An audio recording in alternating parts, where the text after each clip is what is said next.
is another learning to be given to you by English Classes with Teacher Says. Today we'll have the third group of verb tenses, the perfect tense.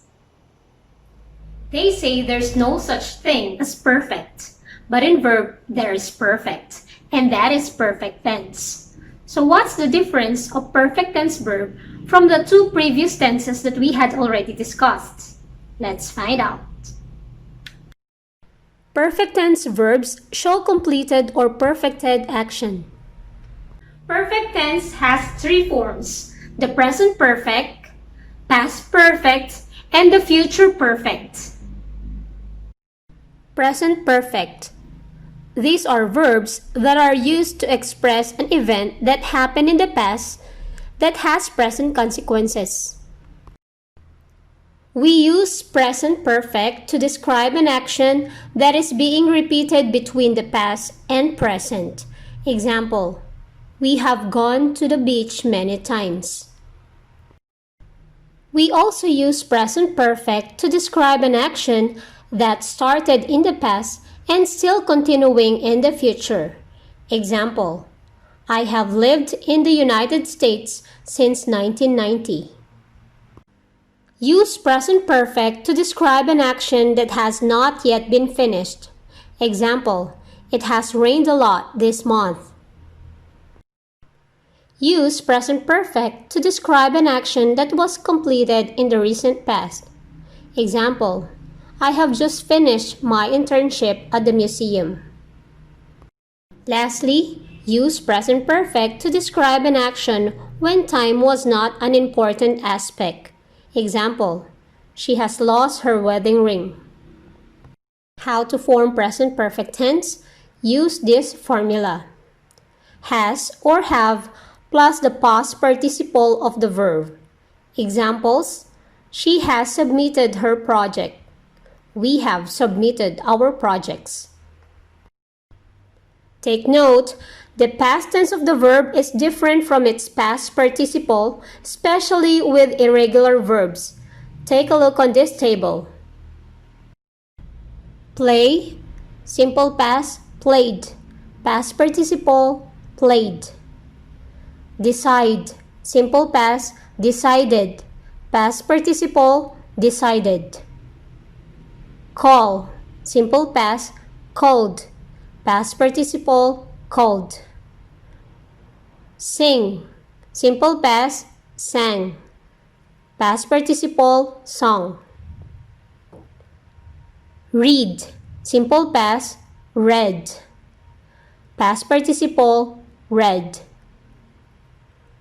Write, simple past, wrote. Past participle, written. Send, simple past, sent. Past participle, sent. Cut, simple past, cut. Past participle, cut. Eat, simple past, ate. Past participle, eaten. Observe that the simple past forms of regular verbs play, decide, and call are just the same with their past participle. On the other hand, the past form of irregular verbs sing, read, write, send, cut, and eat change or remain in their past participle form. Thus, they need to be memorized. Example sentences. I have read that book many times. She has just cut her hair short. The music has not played. He has sent the invitation. Past perfect. The past perfect is used to show that an action happened before another action in the past. It means there are two past actions involved in the sentence.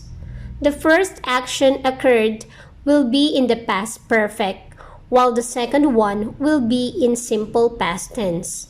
Example, I had read the story before the teacher came. Take a look at these sentences. Number 1. I had read the story before the teacher came. Two actions are involved in this sentence. First is the reading of the story. Second is the coming of the teacher.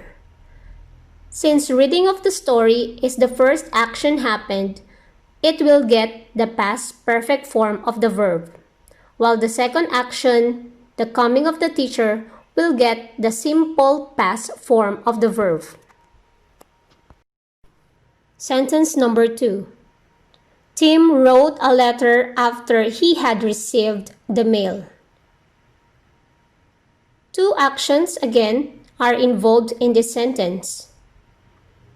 First is the receiving of the mail, then followed by the writing of the letter.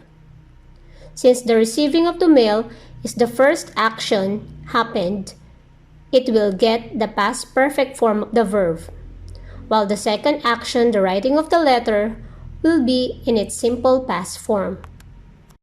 How to form past perfect tense? Use this formula. Had plus the past participle of the verb.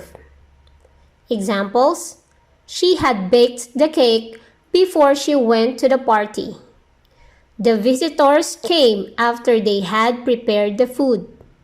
I have never been to Ilocos before I went to Baguio. Future perfect. The future perfect is used to explain an activity that will be completed by a certain time in the future. We add time expressions such as by the time, by then, by the year 2008 to describe these kinds of activities. How to form future perfect tense? Use this formula. Will have or won't have plus the past participle of the verb. Examples: he won't have eaten dinner when I get home. If all goes well by June 2021, I will have finished my university degree. Take note, when there are two actions involved in the future, the first action will take the future perfect form while the other one will take the simple present form. Example: the show will have ended by the time Leo arrives. In this sentence, the first action that will happen in the future is the ending of the show, followed by the arriving of Leo.